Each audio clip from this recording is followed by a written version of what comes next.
voice. Like, and there's so many people that just sing really well, and I sing and I hear myself, and I'm just so bad. It just upsets me. So I avoid karaoke. But let's have a conversation about Become, about the charity that I work for, which supports children in care and young care leavers. And first off, big thanks to GSCon for letting us be here to raise awareness and to raise funds as well, because we are fundraising on that stall. So after this, maybe I'll do a little promo as well of the raffle and merch that's available. And big thanks to some of the creators and partners of GSCon who brought us here and got us here last year and again this year. So really exciting. But I know that Become, we're still quite a small charity. We're a national charity, but we're still relatively unknown. So a lot of you probably have never heard of us, which is okay. So hopefully in 10 minutes you'll know more about the charity, why we need to exist, and what we're doing to try and help the young people who do need us to exist. So I think first off, maybe I'll speak for maybe a minute about proper top line stuff, and then throw it out to like questions, maybe what you're interested in, what you want to learn a bit more about. So you get out of it what kind of you want to get out of it, rather than me talking at you for ages. And then Oops is going to go run around with the microphone. If that's all right. Thank you. Cool. Yeah. Spinning. Cool.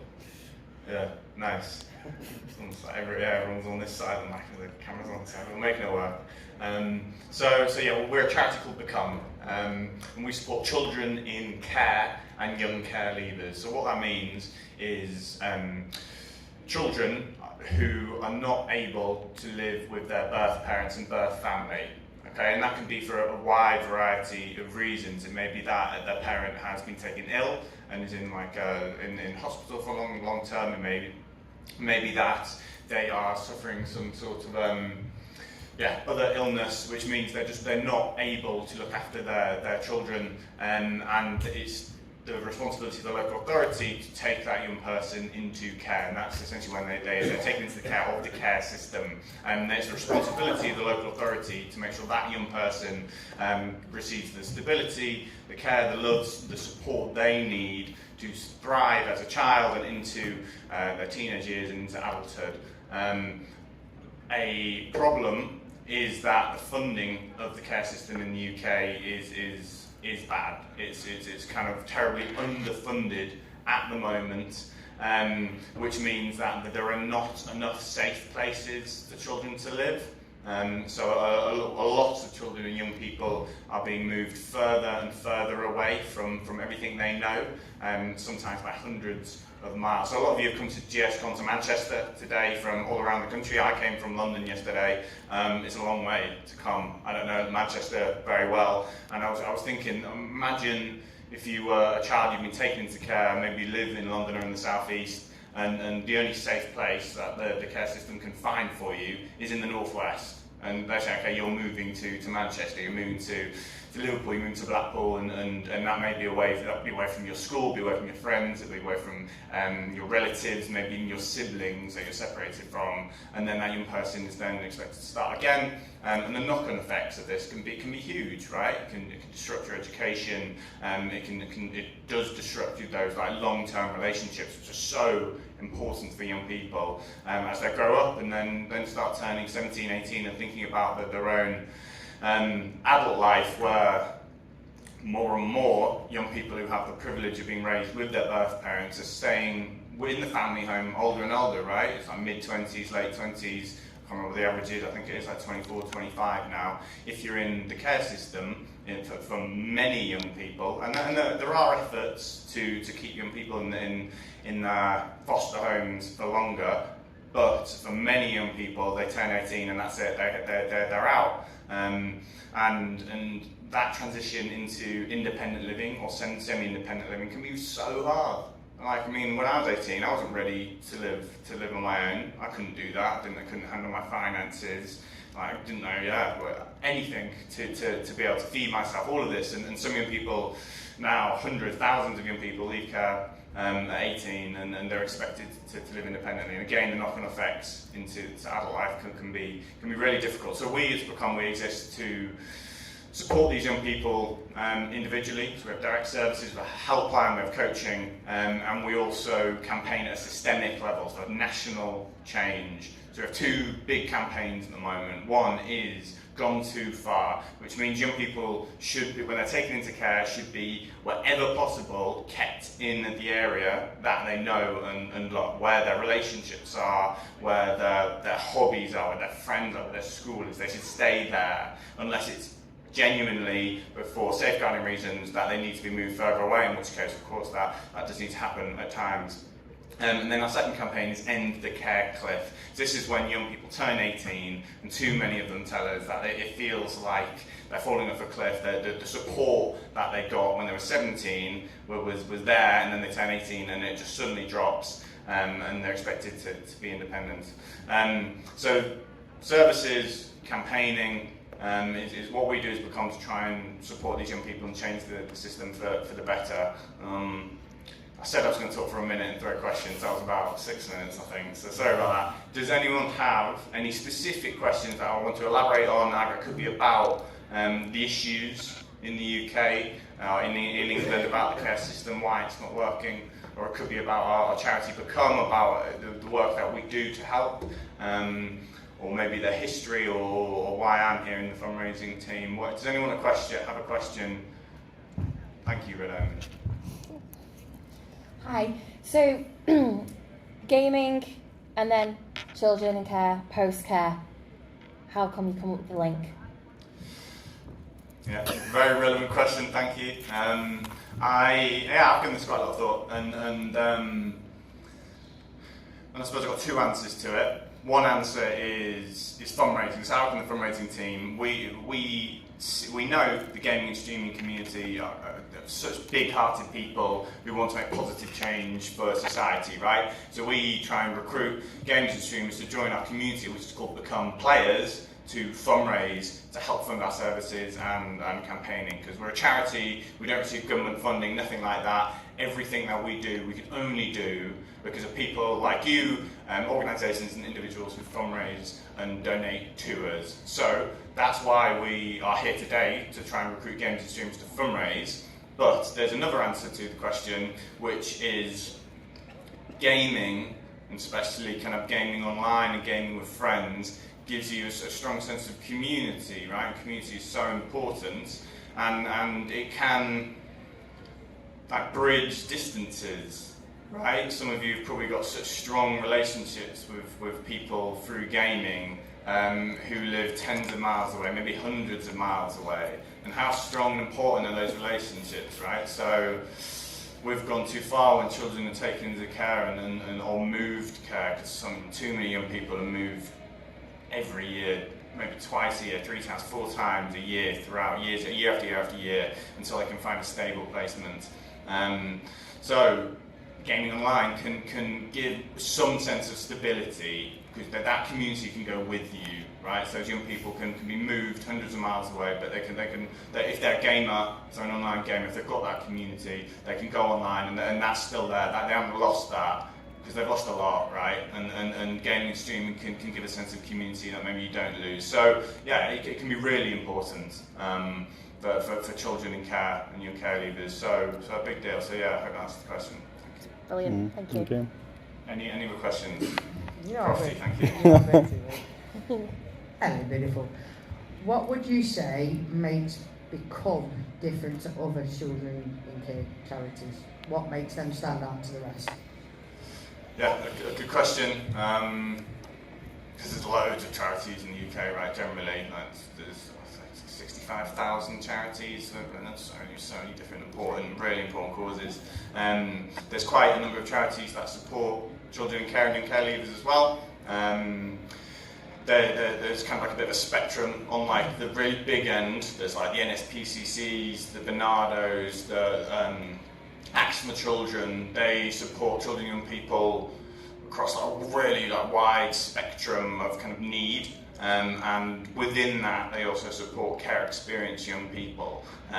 So they do deliver some service, some really important service for care experience young people, but they're also supporting many other kind of causes within that spectrum. So their focus is broad and quite big, but they are delivering some work which is really important. On the other end of the spectrum, there's kind of like small, local, regionally based charities which only support children in care or care experience young people in their region, which is also really important. We've got some great relationships with these, so when a young person calls our helpline for where you're based, we'll find the local support that they can also access as well as our own. And some of these charities are fantastic and deliver really great direct service to the young people in their region. So our charity, we're in between those two. We're in between the big charities and the small regional charities. We're a national charity, and what that gives us is, where a regional can't, we can campaign for national change, because there needs to be national change. Yeah, like everything I've said, a young person may be taken into care in Lancashire, and then the local authority can't find anywhere for them to live. There's no foster care placements. There's nowhere to, so they're going down to Devon. Yeah, that's where we found a home for you. You're going to Devon. Yeah, so the regional charities, I do find some limitations there. So it can be harder to give that support to those young people. So as a national charity, we find it's important for us, because young people are kind of dispersed, sometimes against their best interest. To be a national charity is really important, and it also enables us to campaign for systemic change.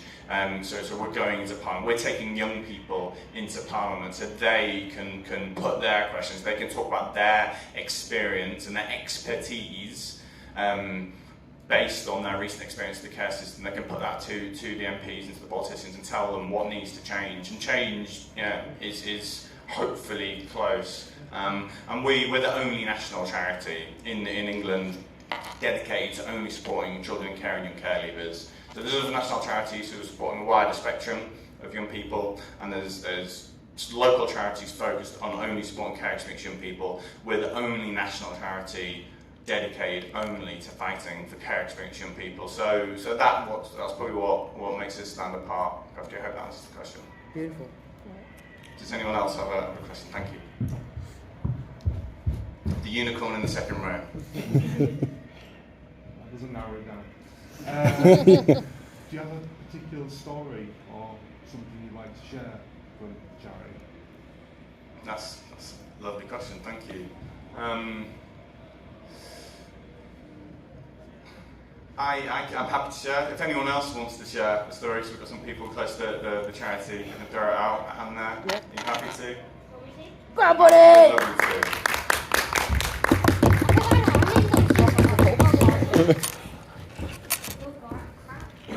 I always think going down the stairs, don't fall down the stairs.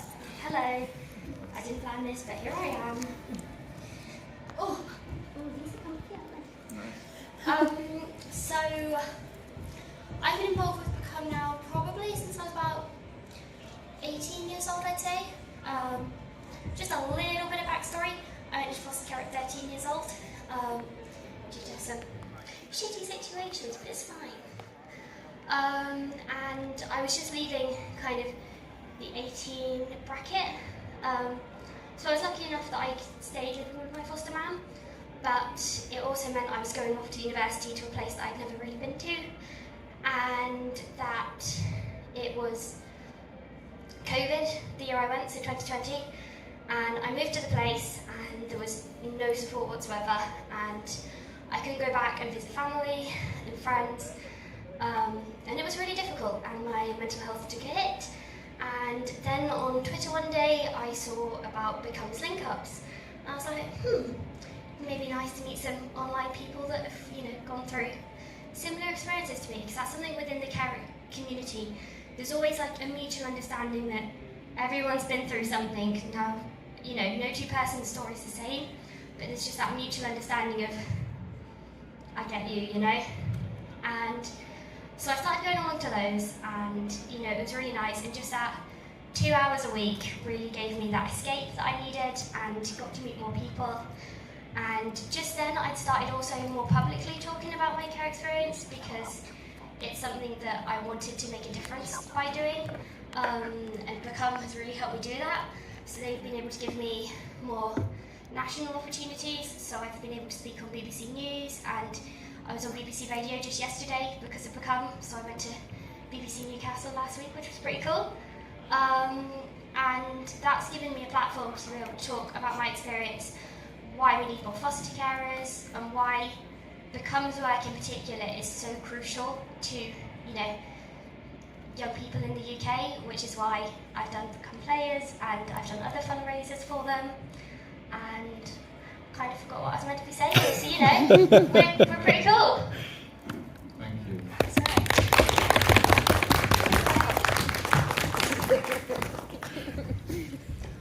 Thank you. Yeah, tell it better than I ever could. And that's like at the core of our charity is amplifying young people's voices. We're a platform, we're a mic for young people who have that expertise of recent experience of care to speak truth to power, to speak to politicians, to speak to the professionals around them and say, you're not doing good enough, you need to do better, here's how, because I've experienced it, and I know what change needs to happen, and we exist to give them that mic, that platform, and then to gather as many people as possible to put pressure on government to drive that change into reality. And we hope that there's an opportunity coming over the next couple of years that there will be national legislative change, and we will have a better care system. We won't stop fighting until that happens, and as long as we need to exist to support children in care, because there are more children in care today than ever before. 82,000 in England, over 102,000 in the UK, and as the cost of living crisis continues, we only unfortunately expect that to increase. So the care system is incredibly important, but it's underfunded and it's not working for too many young people. So we exist to make it better. And to platform young people so they can lead that change. So that's it. Is there any other questions? Sorry, I ended so quickly. Me again. So what's next for Become Players? That is the question. Yeah. Thank you. That is the perfect segue to help me finish. The reason why we're here, why I'm wearing these jerseys, why we've got a cool partnership with GSCon. So Become Players, as I said, has become like a pillar of Become's funding. Like they've raised over £40,000 for Become in the last couple of years, which is like big money because we were still a small charity. So massive thanks to everyone who's done it in this room, and massive thanks to everyone who'll do it for us in the future. So next event for Become is Become Players Game Week, which is the end of October. It's 23rd to 29th of October. There's a week of streaming where we're trying to bring our community together, both our long-standing supporters and people who are brand new to gaming or streaming. You can choose your own game, choose your own schedule. You can take part how you want during that week and bring your viewers and your audience together to make a positive impact with your streaming. And you'll be part of a collective, part of a movement that week as well. So everyone's kind of solo fundraising, whether you raise £10 or £100, it'll go towards kind of a team target as well, where together we might raise £5,000, and it'll be like big difference. And we'll be able to then continue to fund Become services and continue our fight for a better care system. So please go to my stall, probably, our stall, grab a leaflet where you've got some info for that next event, get some merch if you want, because then you can rep us on stream on that first day, and help us make a difference. Jerseys, thank you. I thought you were saying sorry? Targets. Your targets. You get a target. Yeah, the rewards? Reward program, yeah. Rewards, thank you everyone. I'm going very obviously. So when you hit from as a target, you earn rewards. Yeah, so you've got your own incentive. From as little as £25, you will get rewards. Until you hit the big one, you'll get our own team jersey. So everyone will win, especially care experience young people. Any other questions? Yeah. The unicorn in the second row.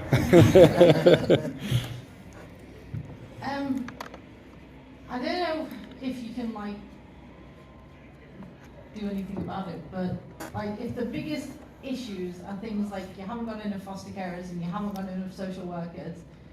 Are there any things that regular folks can do, can petition for, can, you know, shout at the government or write to MPs about to, I mean, I don't know how you go about recruiting people who want to be foster carers, because that's such a big thing for folks, and you know, how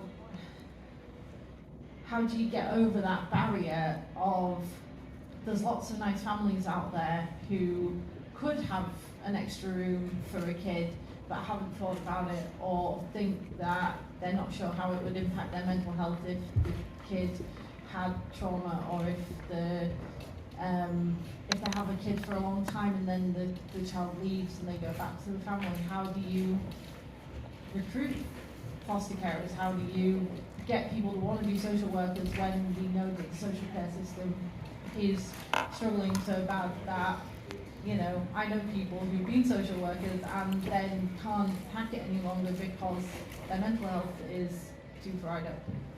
So yeah, how do you get past all that crap?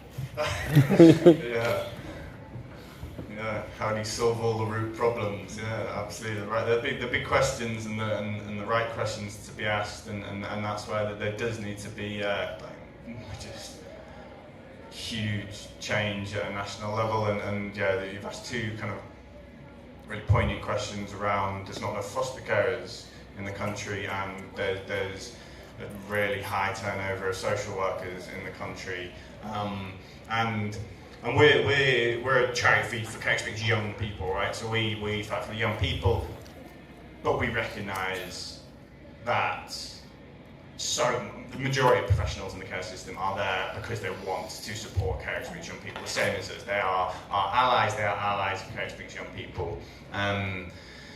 Some young people have really bad experiences with the professionals around them, some of them just don't see them.